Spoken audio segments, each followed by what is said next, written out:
7차 스터디 물리학 시작할게요. 네. 저는 물리학은 처음인데요 책이랑 어떻게 물리학을 사랑하지 않을 수 있을까 책 일부를 읽었어요. 그렇군요. 물리학은 처음인데요 책의 서두에 추천사에 어떻게 이렇게 물리학을 쉽게 서술할 수 있을까 감속적 그런 말이 이런 식으로 얘기했지만 전 어려웠거든요. 이 양치 같은. 맞아. 자, 나도 이제 AI 할 때 그랬어.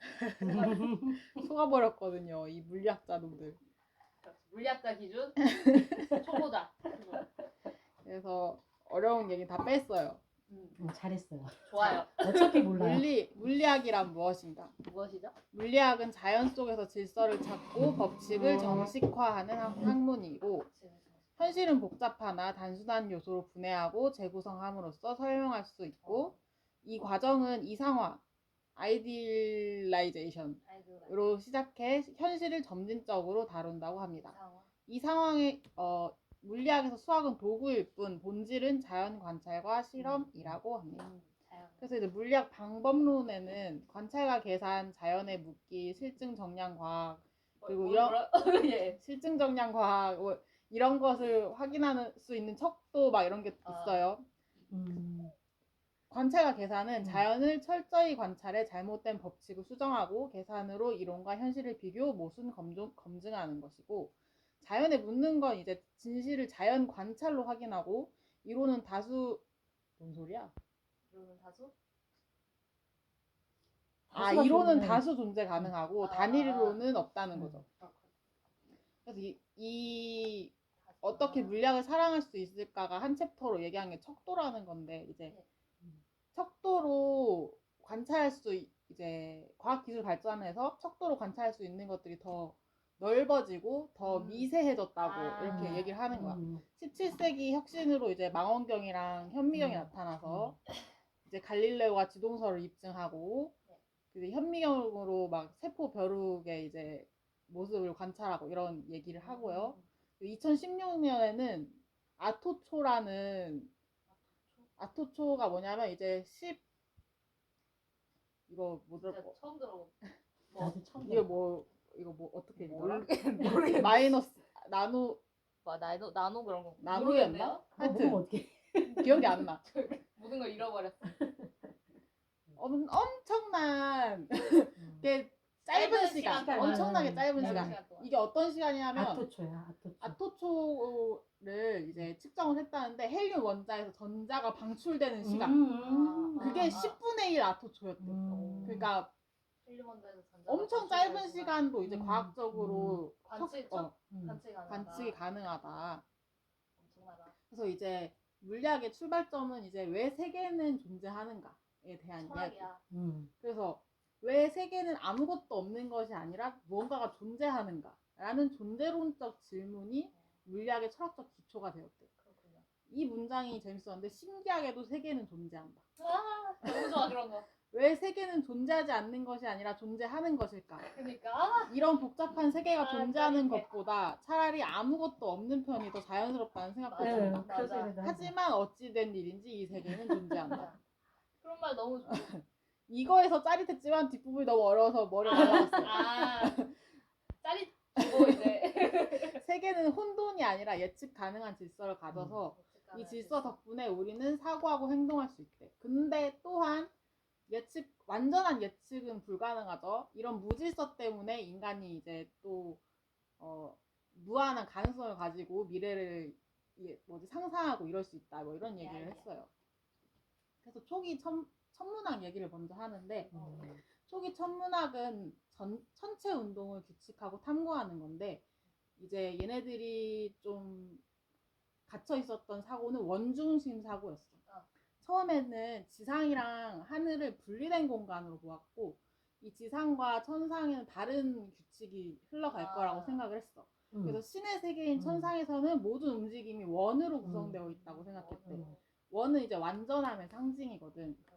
그래서 자연이 완전한 아름다움을 지닐 것이라는 선입관 때문에 이제 초기 천문학자들이 좀 고통을 받았지. 그래서 이제 코페르니쿠스도 지동설을 얘기하긴 했지만 원흥동 강박 때문에 천체의 움직임을 제대로 증명하지 못했어. 근데 이제 케플러가 나타나서 행성 궤도가 완전한 원이 아니라 타원임을 발견하고 이제 그 이후로 이제 갈릴레오니 뉴턴이니 막 이런 이제 지금의 천체 가까운. 운동에 대해 이제 설명하기 시작했지. 그래서 뉴턴은 나중에 만류 인력을 발견했는데 이것보다 뉴턴이 이제 만류 인력이라는 법칙을 발견함으로써 깨달은 것은 모든 현상은 몇 가지 기본 법칙으로 설명이 가능할 것 같다는 사고 방식 이런 걸 촉발하게 됐대. 떡볶이.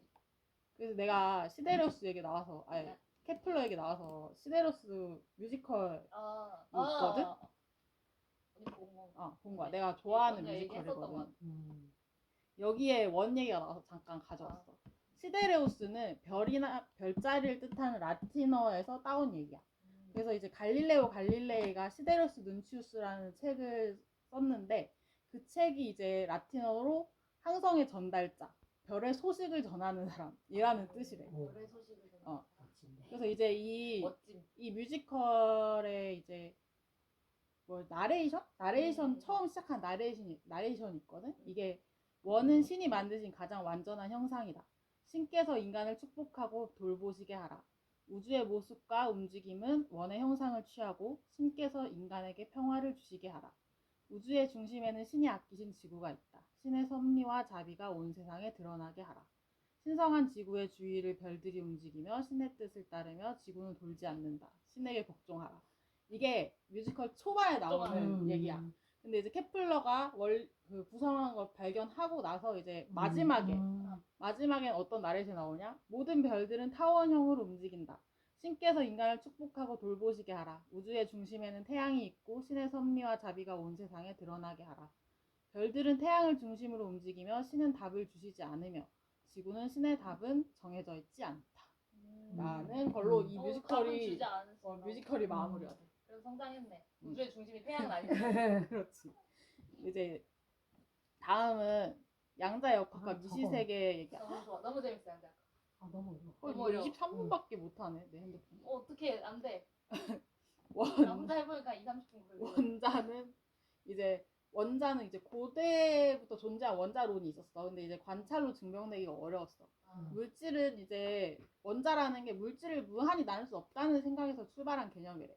물질을 영원히 쪼갤 수 있다는 거는 영 석연치 않은 생각이라고. 심리적으로도 뭔가 이상해.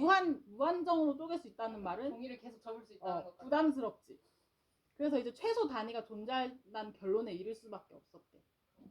그래서 원자의 뭔 말인지 알지? 그래서 원자의 존재는 이제 방금 말했던 거고, 그래서 이제 원자는 시각적으로 볼 수가 없잖아. 1나노미터 이하라서 가시광선 파장보다 작아. 광학 현미경으로 관찰이 불가능해. 하지만 현대에는 시각화가 가능하대. 현대 기술로는. 하지만 그 시절엔 못했지. 그래서 이제 여러 가지 실험을 통해서 원자 존재가 확립됐대. 원자론 입증, 뭐 페랭 실험 막 이런 거 나오는데 일단 말았어. 우리가 거기까지 알아야 될까? 이런 거지. 뭐지? 걔들이 무슨 실험을 했는지 알게 모임. 이런 실험을 했다. 이런 느낌이지. 그래서 원자 수준의 미지 세계는 이제 우리가 사는 거지 세계와는 완전히 다르니까 색과 모양을 생각하는 시점에서 이미 상식에 사로잡혀 있는 거야. 물체의 색과 모양이 있다는 것은 우리의 경험에서 생긴 편견이기 때문에 미지 세계는 전혀 다른 세계일 거라는 거지. 되게 이게 너무 재밌지 않아? 어려워 난. 그래? 나도 약간 비슷한 개념이야. 그래서 뭐 슈레딩거가 뭐 파동역학을 창시하고 뭐 전자가 막 움직여 막 거동하고 막 음파 물결로 해석하고 막 이런 게 있었대. 그래서 슈레딩거는 이제 파동이라는 거에 있으니까 고전 물리학처럼 뭔가 직접 관찰하고 막 이런 것들을 할 수 있을까 기대를 했대. 근데 실패했어. 보른이 얘기했어. 파동함수는 전자가 있을 확률을 나타낸대.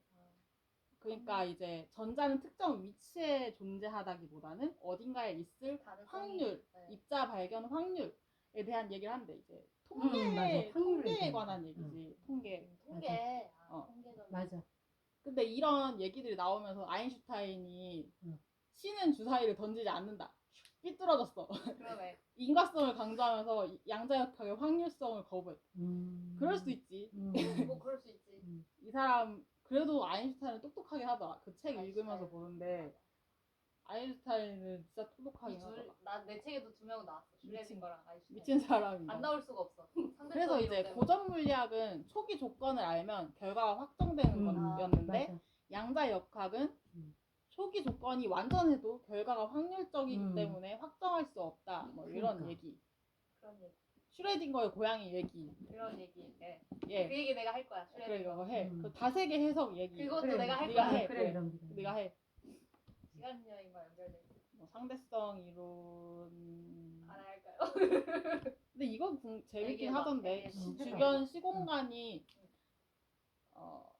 중력이 주변 얘기도 시공간을 나왔다. 휘게 만들어서 맞아. 나와 너와 이렇게 맞아. 지가- 뭐라 그러지 상호작용 막 이런 거 할 수 있다 짧아질 이런 수도 있고 얘기를 길어질 수도 있고. 하는데 속도가 있으면 시간이 짧아지고 길이도 뭔가 속도가 매력적인 한데 뭔 말인지 잘 못 알아들었어.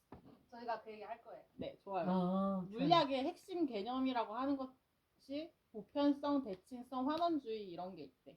보편성은 동일 법칙이 어디서나 적용 가능하다는 거. 그게 너무 중요한 거야. 그렇지. 복잡한 현상을 단순 법칙으로 설명할 수 있다는 건데 이제 대칭성은 시간, 장소, 방향 변화에도 법칙이 불변하다는 얘기를 하는 건데 공 던지는 방향 뭐 이런 거. 근데 여기 이제 환원주의라는 게 있어. 환원주의는 복잡 현상을 단순한 요소로 얘기를 하는 거야. 별이나 우주 이런 얘기를 이제 원자 단위로 쪼개서 그 현상으로 우주를 설명하는 거야. 작게 해서. 그 이제 미시적인 세계에서. 그래서 이제 환원주의의 한계는 복잡성을 지나치게 단순화하는 경향이 있고 현실 세계에 적용하는 게 어렵다는 것도 있고 그래서 이제 세상을 너무 기계적으로 보는 경향이 있어서 인간의 경험, 감정, 가치 같은 비물리적 요소를 배제할 위험이 있대. 환원주의가 뭔가 약간 철학적인 요소가 되게 많은 것 같았는데 난 이거 읽다가 포기했기 때문에 더 공부하지 못했어. 그렇군. 현대 물리학의 미래 얘기도 했거든. 지금은 양자역학과 상대성 이론이 현대 물리학의 양대 축이래. 네. 이 사람이 얘기를 하는 게 우리가 발전한 이론을 설명하기 위해서 그 전에 썼던 이론들이 다 그 완전히 틀린 것은 아니기 때문에 바닥에 깔아준다는 얘기야. 그럼 이제 우리가 넘어가는 이론들은 훨씬 더 복잡하고 어려워지겠지? 근데 그걸 설명하고 있는 거야. 나는. 현대 물리학이니까 너무 복잡하면 어렵게 현대와 미래 물리학은 나는 양자역학과 상대성 이런 거 이해를 못했는데 그걸 설명하고 있는 거야. 그래서 그 다음으로 나아가기 위해. 좋아요. 이러고 넘어갔어. 그렇군. 이 얘긴 재밌어서 입 다물고 계산하라. 이게 물리학 물리학자들이 머리가 아플 때 어떻게 하라? 입 다물고 계산해라. 코어구나. 물리학자들 코어. 여기까지. 오 재밌다. 재밌다. 얘도 재밌는데 내 거랑은 또 많이 틀리네. 달라?